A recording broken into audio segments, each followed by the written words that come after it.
ইদানিং ফেসবুক খুললেই দেখা যায় যে এই এজেন্সি ওই এজেন্সি নিউজিল্যান্ডে অস্ট্রেলিয়াতে ওয়ার্ক পারমিট ভিসায় লোক নিচ্ছে।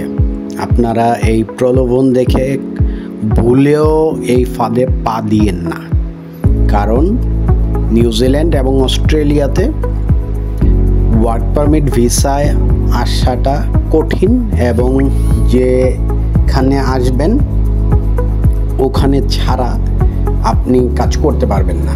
ওখানে ছাড়া আপনি যদি কাজ করতে চান কেউ আপনাকে কাজে নেবে না এবং নতুন করে আপনার ভিসা করা লাগবে।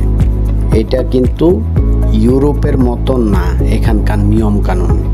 সো আপনাকে এই বিষয়ে কেয়ারফুল থাকতে হবে যেন আপনার নিউজিল্যান্ডে আসার পরে কোনো বিপদ না হয়।